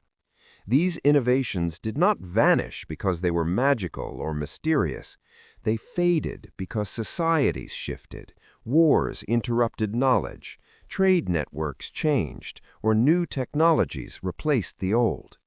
Tonight, we explore these forgotten innovators with calm detail, staying grounded in archaeological consensus, never drifting into fantasy, letting the gentle flow of human creativity guide the narrative as you relax. We begin in ancient Mesopotamia, where the first cities rose around the Tigris and Euphrates. Here, as early as 3000 BCE, craftsmen understood gears, levers, and irrigation systems with extraordinary precision. One of the most remarkable inventions was the earliest known form of the water screw, a device that used spiral motion to lift water from lower to higher levels. Though today widely associated with later Greek engineers, Mesopotamian versions appear in the archaeological record long before classical writings. Farmers used them to irrigate fields, channel water into storage basins, and protect crops from inconsistent floods. These devices were simple in appearance, yet elegant in engineering, a reminder that complex problem-solving began long before the classical age. Leaving Mesopotamia, we move east toward the Indus Valley, where one of the most advanced ancient urban cultures flourished between 2600 and 1900 BCE. What makes the Indus Valley extraordinary is not monumental architecture, but the sophistication of everyday systems. Their standardized bricks, measured with exquisite precision, show a uniformity unmatched until modern industrial times. Their drainage systems with covered sewers, inspection holes, soak pits, and residential wastewater channels reveal engineering knowledge thousands of years ahead of many later societies. Each street had a carefully maintained gradient to keep water moving. Homes had bathing areas connected to drains, indicating an understanding of hygiene and urban planning rare for the Bronze Age. These innovations were not symbolic, they were practical, widespread, and standardized across hundreds of towns. And yet, when the Indus civilization declined due to environmental shifts, much of this knowledge faded quietly, leaving later societies to reinvent systems that the Indus people had already mastered. Now travel west to ancient Egypt, where innovation often hides in plain sight. Egyptians engineered large-scale waterworks, early surgical techniques, and advanced building logistics. Their stone cutting, particularly during the Old and Middle Kingdoms, involved copper tools hardened through repeated heat treating, abrasive sand mixtures, and precise measuring cords.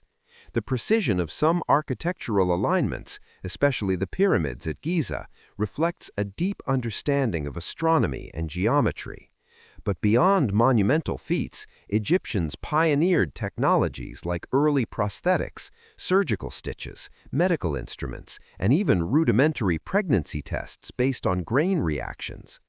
Their engineers created reliable river transport systems, using knowledge of the Nile currents and seasonal changes. Over time, as political centers shifted and foreign empires rose, some of these techniques fell out of common use, surviving only in texts rediscovered thousands of years later. As the night deepens, we move north into the Aegean world, where the Minoans and later the Mycenaeans developed technologies surprisingly advanced for their era. In Minoan Crete, archaeological excavations reveal complex plumbing systems with terracotta pipes fitted so precisely that they could create pressure-driven water flow. Bathrooms in some palaces had flushing mechanisms using gravity-fed cisterns. Their multi-story buildings used light wells and ventilation shafts to regulate temperature. The sophistication of these systems suggests that Minoan engineers understood fluid dynamics well enough to control water pressure in ways that would not be seen in Europe again until the Roman period. Yet, when the Minoan civilization declined, likely due to a combination of political shifts, trade disruptions, and natural events, many of these innovations vanished with them. Now cross into the Greek world of the classical and Hellenistic eras, where the line between everyday technology and scientific experimentation blurred. One of the most famous forgotten innovations comes from the engineer Archimedes, who lived in the 3rd century BCE. Beyond his war machines and mathematical theorems, Archimedes created automated devices far ahead of their time.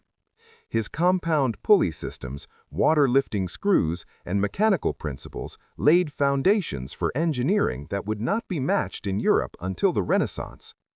But perhaps the most remarkable device from this era is the Antikythera mechanism, a gear-driven analog computer discovered in a shipwreck off the Greek island of Antikythera.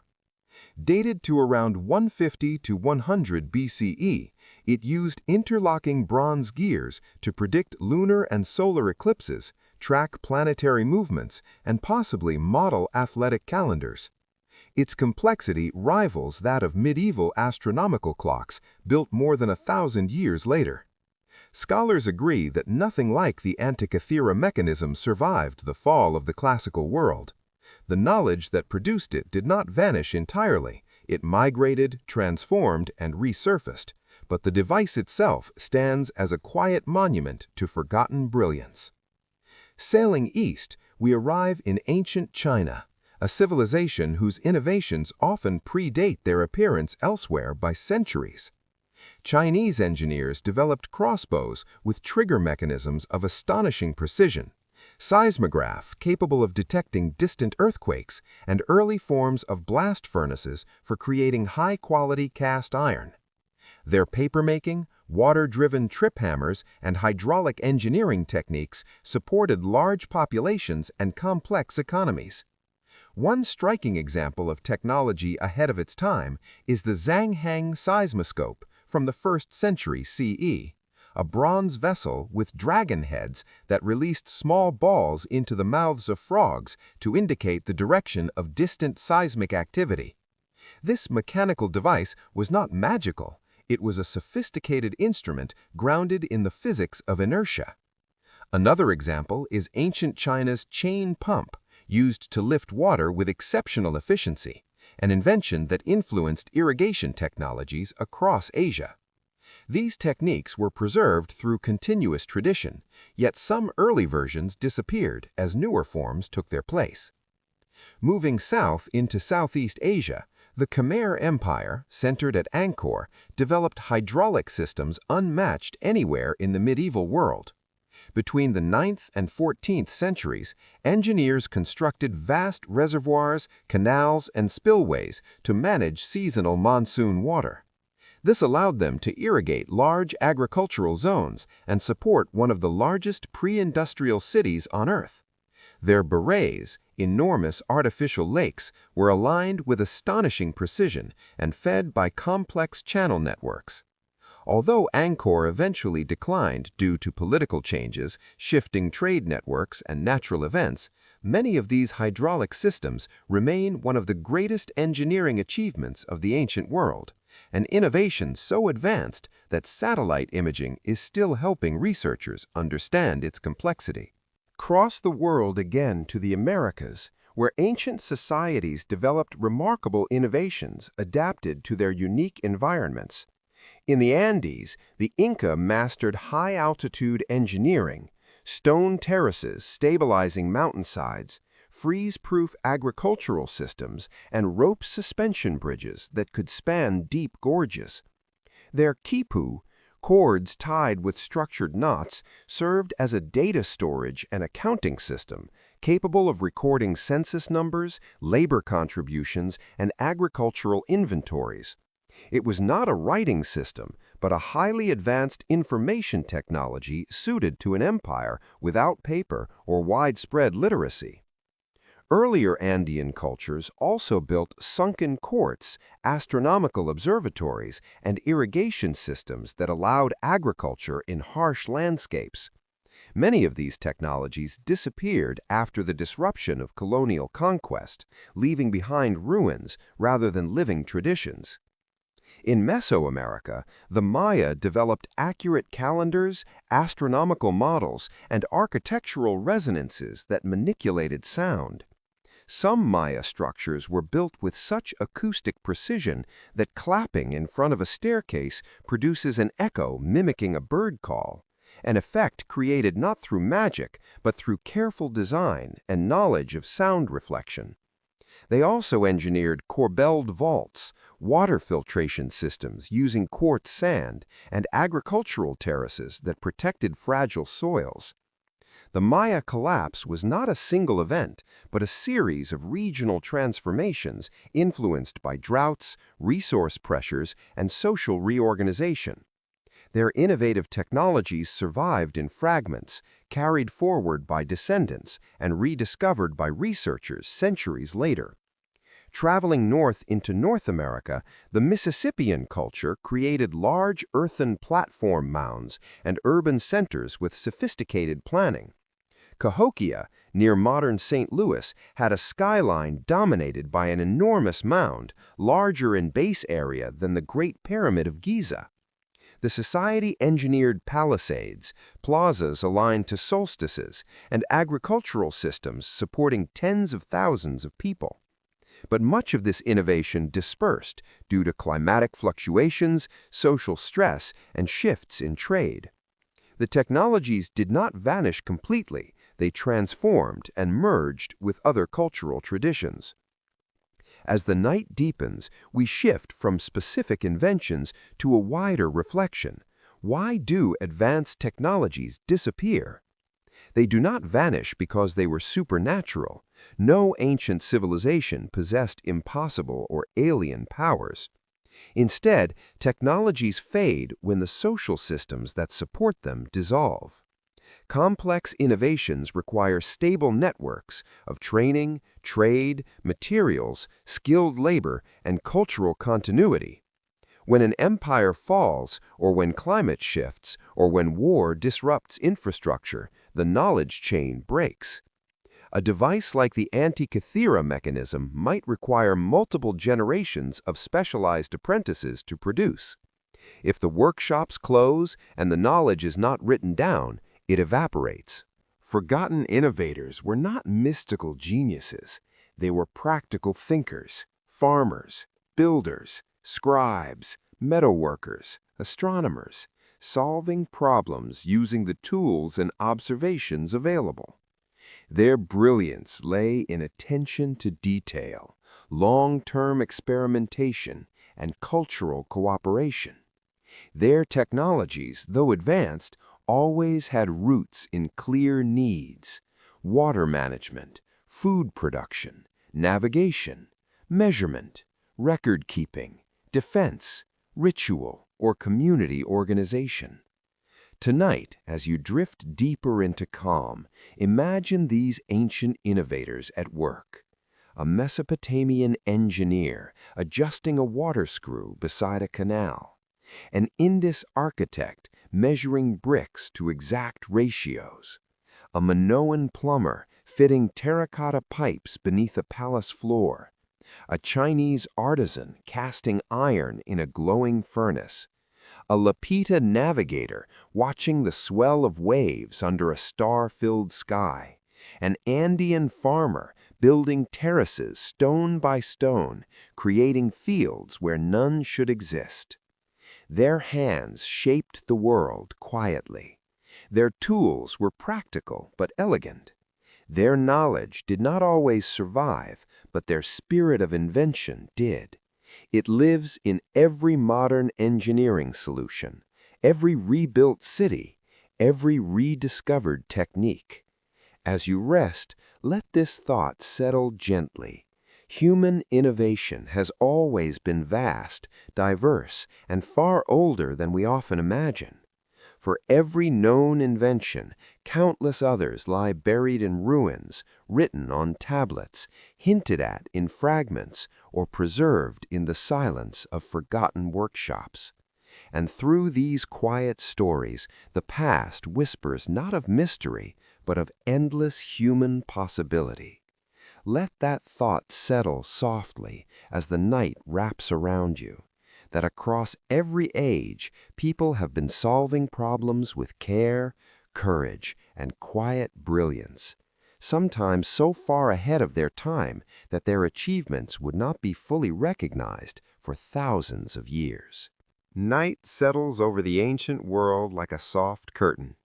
In the dark, the ruins of forgotten cities blend into the earth, their once mighty walls sinking quietly under soil and time. Long before historians wrote about the rise and fall of powerful kingdoms, entire societies had already vanished, not always through violence or sudden catastrophe, but often through gentle, almost invisible decline, the kind that leaves behind no final battle, no dramatic collapse, only silence. Tonight, we move slowly through this quiet landscape of disappearances, tracing how great empires and smaller kingdoms alike faded without leaving a clear closing chapter. These stories are rooted not in myth, but in archaeological evidence, soil layers, abandoned foundations, pollen records, trade patterns, and climate studies that reveal how human worlds dissolved into the earth long before anyone realized they were gone. Our journey begins thousands of years ago in the deep shadows of the Indus Valley Civilization. This was one of the most sophisticated societies of the ancient world. Cities like Mohenjo-daro and Harappa, built with clean lines, grid patterns, drainage systems, and standardized bricks. There were no palaces, no colossal monuments, no obvious kings, only an urban landscape designed with cooperation and practicality. Yet around 1900 BCE, these cities began to thin out. People did not die suddenly, nor did they flee from violent invasion. Instead, environmental studies suggest that shifting monsoon patterns altered rivers that once sustained vast agricultural plains. Some rivers dried, others changed course. Population centers moved gradually eastward toward the Ganges basin. Workshops shut down, streets emptied, wells were abandoned one by one. By the time these cities were rediscovered in the 19th century, they were completely forgotten, not only by the world, but even by cultures living nearby. Their disappearance was not an ending, but a slow migration shaped by climate and rivers, carried out so gradually that no single generation would have recognized it as collapse. Move west now to the Bronze Age cultures of the Eastern Mediterranean, societies that disappeared so completely around 1200 BCE that their fall became one of archaeology's most enduring puzzles. Mycenaean Greece, the Hittite Empire, and the wealthy port cities of the Levant all experienced dramatic decline during this period. But this was not one catastrophe. It was a long cascade of stresses. Drought cycles revealed through tree ring studies, shifting trade routes, earthquakes documented in ruined fortifications, internal political fragmentation, disease, and the breakdown of palace economies dependent on long-distance networks. When these stresses collided, complex systems broke apart. Linear B scribes stopped writing, administrative centers burned, populations migrated. But the people themselves endured in smaller, simpler communities. Villages rose where palaces once stood. For centuries afterward, the memory of these great powers faded so thoroughly that even later classical writers had only dim recollections of their names. The final disappearance of the Bronze Age world was not a single moment. It was a tangle of environmental and social strains that slowly unwound the threads of empires. Far to the east, another quiet disappearance shaped the ancient landscape of East Asia. The Liangzhu culture of the lower Yangtze River flourished between 3300 and 2300 BCE. Its towns hosted large wooden structures, water management systems, jade workshops of exquisite skill, and some of the earliest known examples of state-level complexity in the region.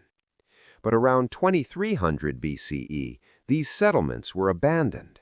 For a long time, their end was mysterious. Only recently have geoarchaeologists discovered evidence of massive floods linked to climate shifts that inundated the region repeatedly, making agriculture impossible.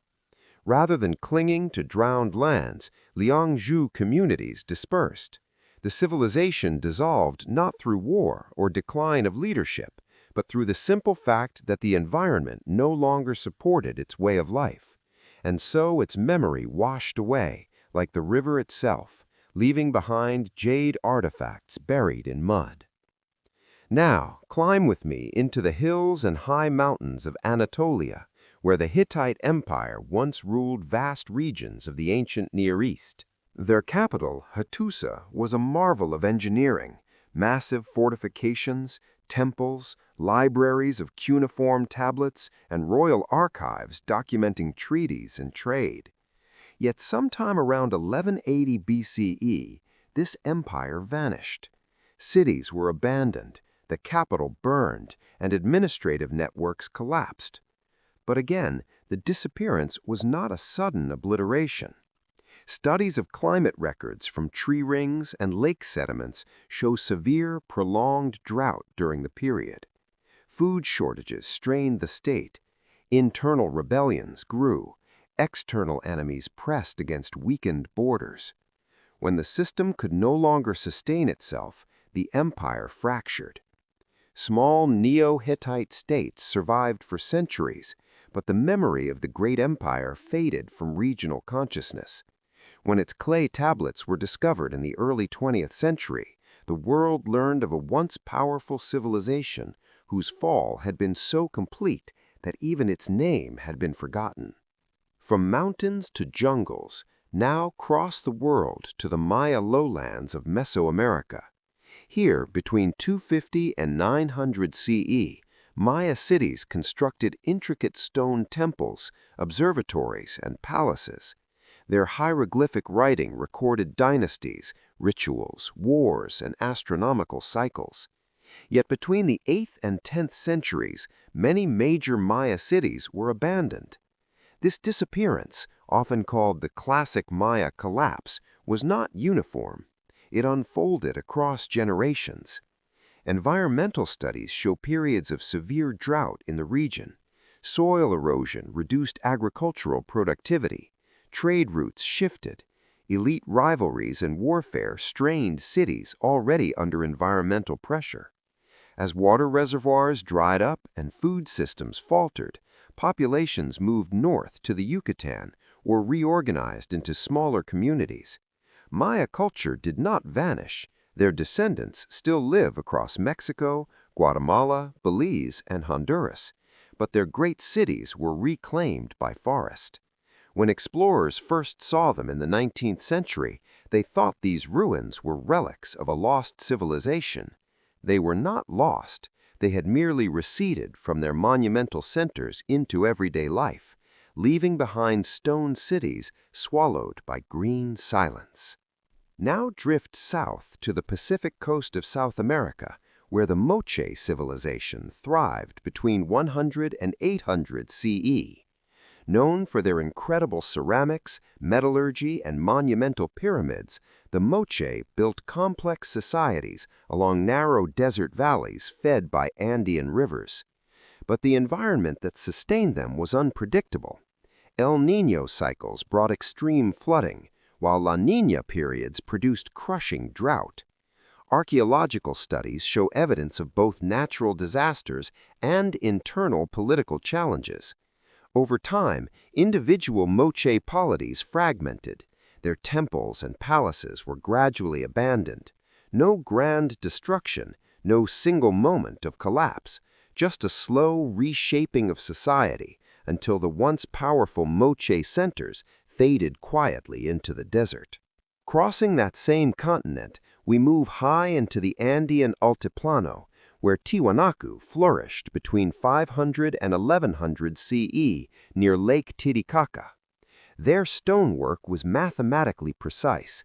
Their agricultural innovation, raised fields engineered to trap heat, supported large populations in freezing environments.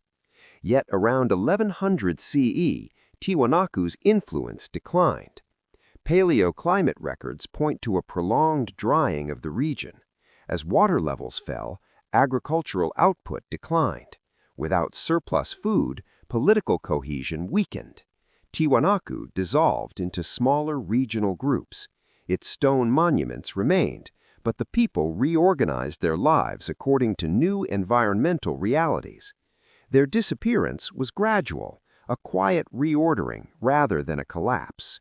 Now sail across the Pacific to the scattered islands of Polynesia, where civilizations rose in isolation so profound that each island became a world unto itself. On Rapa Nui, Easter Island, the community that carved the massive Moai statues thrived for centuries before undergoing demographic decline. Earlier theories blamed sudden warfare or ecocide, but modern studies show a more complex, gradual process. Environmental changes, introduced species, colonial diseases, and slave raids all played roles at different points. But before European contact, the island's culture was already adapting to limited resources with resilience and ingenuity. The disappearance of large-scale statue construction was not an empire collapsing. It was a society responding to changing conditions. The final disappearance of the Moai builders was not total. Their descendants still preserve cultural knowledge today. Now move back toward the Indian Ocean to the once powerful kingdom of Aksum in the Ethiopian highlands.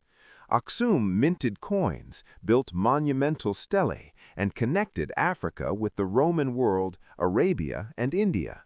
By the 7th century CE, however, the empire entered a long, quiet decline. Trade routes shifted due to the rise of new powers in the Red Sea. Changing climate patterns affected agriculture. Political centers moved further inland. Aksum did not fall, it faded, slowly and silently, leaving behind towering stones that stood watch as history moved elsewhere. Across the ocean again, in the North American Southwest, the ancestral Puebloans built cliff dwellings, pueblos, and astronomical structures. From Mesa Verde to Chaco Canyon, they created architectural and cultural achievements shaped by careful observation of the landscape.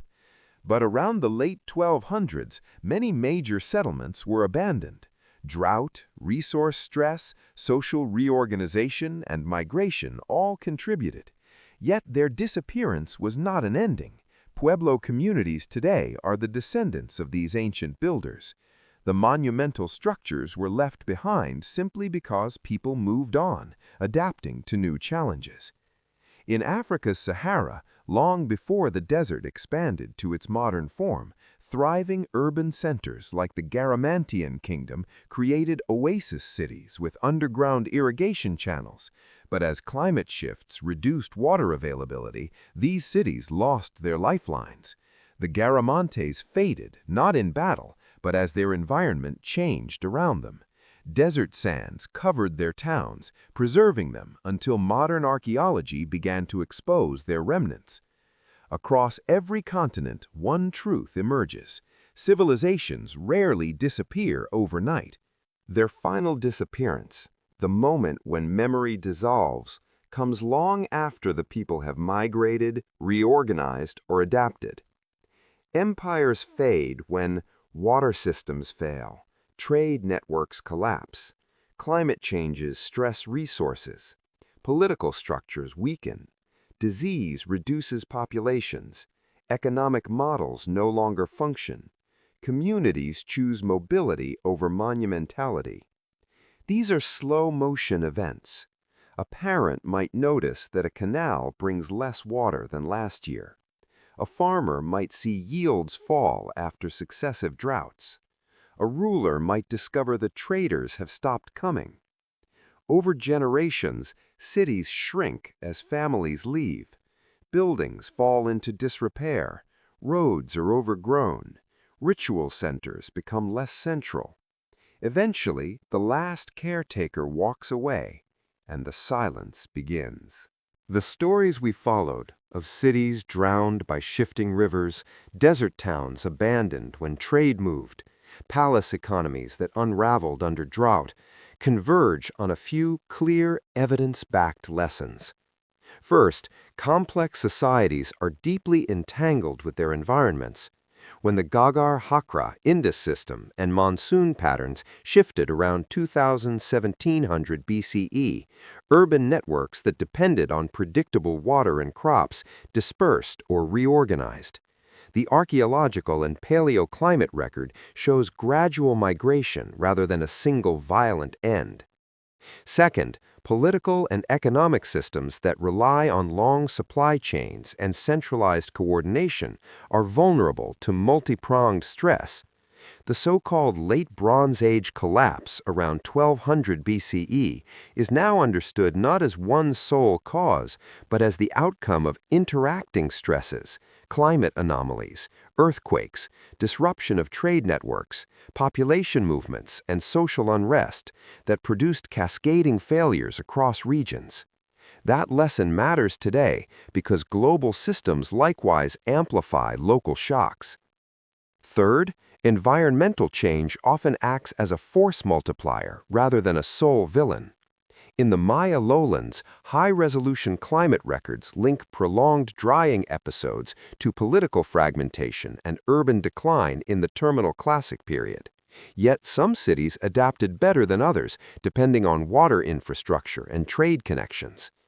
The archaeological pattern shows that adaptation choices, social inequality, and institutional flexibility shaped who endured and who did not.